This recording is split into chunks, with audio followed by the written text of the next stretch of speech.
ବଳଙ୍ଗା ପୀଡ଼ିତାଙ୍କୁ ନ୍ୟାୟ ପ୍ରଦାନ ଅଭିଯୁକ୍ତକୁ ଗିରଫ ଦାବିରେ ବିଜୁ ଜନତା ଦଳ ପକ୍ଷରୁ ଆଜି 6 ଘଣ୍ଟିଆ ପୁରୀ ଜିଲ୍ଲା ବନ୍ଦ।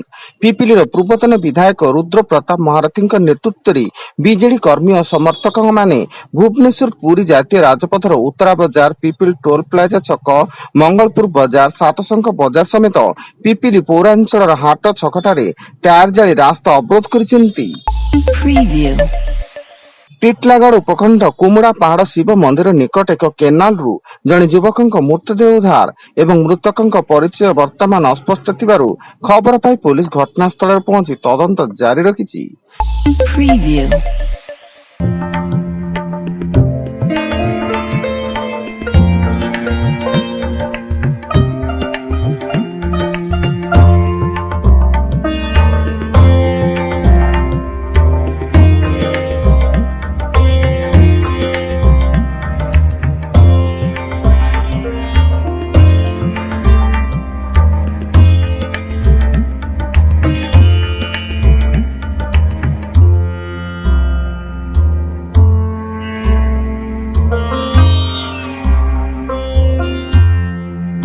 Preview.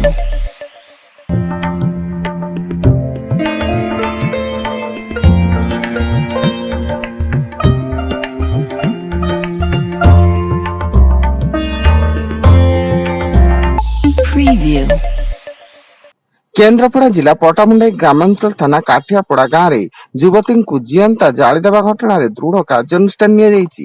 ପଟାମୁଣ୍ଡାଇ ଗ୍ରାମାଞ୍ଚଳ ଥାନା ଏସ୍ଆଇ ଶୈଳେନ୍ଦ୍ର ନାରାୟଣ ପଲେଇଙ୍କୁ କେନ୍ଦ୍ରାପଡ଼ା ଏସ୍ପି ଘଟଣାର ନିରପେକ୍ଷ ତଦନ୍ତ ପାଇଁ ଜିଲ୍ଲା ପୋଲିସ ମୁଖ୍ୟାଳୟକୁ ବଦଳି କରିଛନ୍ତି। ଉତ୍ତରାଖଣ୍ଡର ଉତ୍ତରକାଶୀରେ ଘଟିଥିବା ପ୍ରାକୃତିକ ବିପର୍ଯ୍ୟୟରେ କେରଳର 28 ଜଣ ପର୍ଯ୍ୟଟକ ନିଖୋଜ ହୋଇଛନ୍ତି। ସେମାନେ ଗଙ୍ଗୋତ୍ରୀ ଧାମକୁ ବାହାରି ଧରାଲି ଗାଁରେ ଥିଲେ, କିନ୍ତୁ ଏବେ ସେମାନଙ୍କର କୌଣସି ସନ୍ଧାନ ନାହିଁ।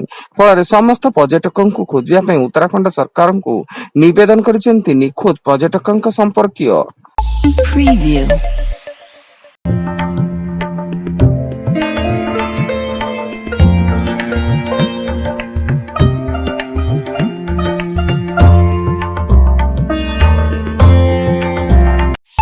Preview.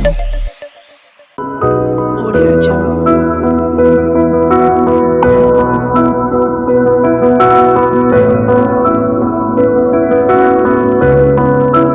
Audio Jungle.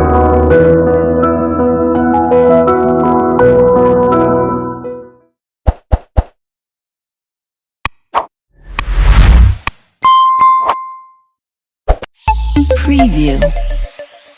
ପୂର୍ବତନ ଉପବାଚସ୍ପତି ତଥା ପୂର୍ବତନ ମନ୍ତ୍ରୀ ବିଭୂତି ଭୂଷଣ ସିଂ ମର୍ଦ୍ଦରାଜଙ୍କ ଭୁବନେଶ୍ୱରରେ ଏକ ଘରୋଇ ହସ୍ପିଟାଲରେ ପରଲୋକ ଘଟିଛି।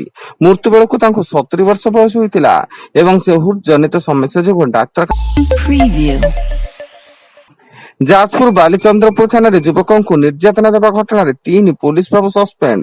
କାର୍ଯ୍ୟରେ ଅବହେଳା ପାଇଁ ଏସ୍ଆଇ ଚିନ୍ମୟ ପୁଷ୍ଟି, ଏଏସ୍ଆଇ ଦୁର୍ଗେଶ ନନ୍ଦିନୀ ଓ କନଷ୍ଟେବଲ ଦେବେନ୍ଦ୍ର ଦାନାରଙ୍କୁ ସସ୍ପେଣ୍ଡ କଲେ ଯାଜପୁର ଏସ୍ପି ଏବଂ ତଦନ୍ତ ସହ ନ୍ୟାୟ ଦାବି କରିଛନ୍ତି ଯୁବକଙ୍କ ପରିବାର ଲୋକେ। ସୁବର୍ଣ୍ଣପୁର ଜିଲ୍ଲା ତରବା ଥାନା ଖାରି ହାଇସ୍କୁଲ ନିକଟରେ ଭାରତ ହରାଇ ବିଲ ତଳକୁ ଖସିଲା କାର। ଏଥିରେ ଜଣଙ୍କର ମୃତ୍ୟୁ ଘଟିଥିବା ବେଳେ କାରଟି ଖାରିରୁ ଘଣ୍ଟାରପଲ୍ଲୀକୁ ଯାଉଥିଲା ଏବଂ ଘଟଣାସ୍ଥଳରେ ତରଭା ପୋଲିସ ପହଞ୍ଚି ଅଧିକ ତଦନ୍ତ ଜାରି ରଖିଛି। Preview.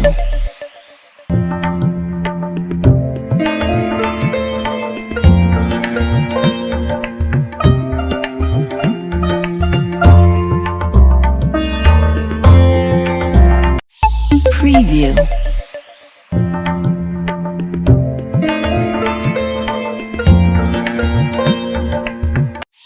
Preview.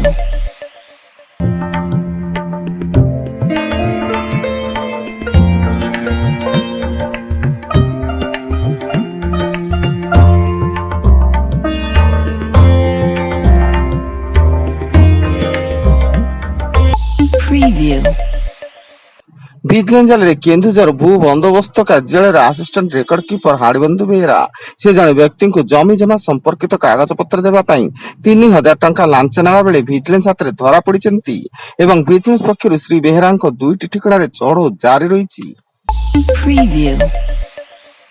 ଗଞ୍ଜାମ ଜିଲ୍ଲା ବୁଗୁଡା ଆସିକା ମୁଖ୍ୟ ରାସ୍ତା 16 ମଇଲି ଅଞ୍ଚଳରେ ବାଇକ୍ ଆରୋହୀଙ୍କ ଉପରେ ମାଡ଼ିଗଲା ଟ୍ରେଲର।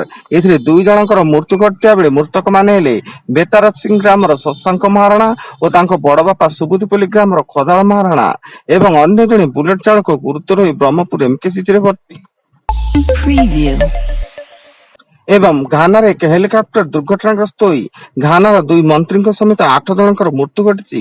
ଦୁର୍ଘଟଣାରେ ପ୍ରାଣ ହରାଇଥିବା ମନ୍ତ୍ରୀମାନଙ୍କ ମଧ୍ୟରେ ଘାନାର ପ୍ରତିରକ୍ଷା ମନ୍ତ୍ରୀ ଏଡୱାର୍ଡ ଓମାନ ବୋମା ଏବଂ ପରିବେଶ ବିଜ୍ଞାନ ଏବଂ ପ୍ରଯୁକ୍ତି ବିଦ୍ୟା ମନ୍ତ୍ରୀ ଇବ୍ରାହିମ ମୁର୍ତାଲ ମହମ୍ମଦ ଏବଂ ଅନ୍ୟ 3 ଜଣ ଅଧିକାରୀ ସହ 3 ଜଣ ବାୟୁସେନା କର୍ମଚାରୀ ଅଛନ୍ତି। Preview.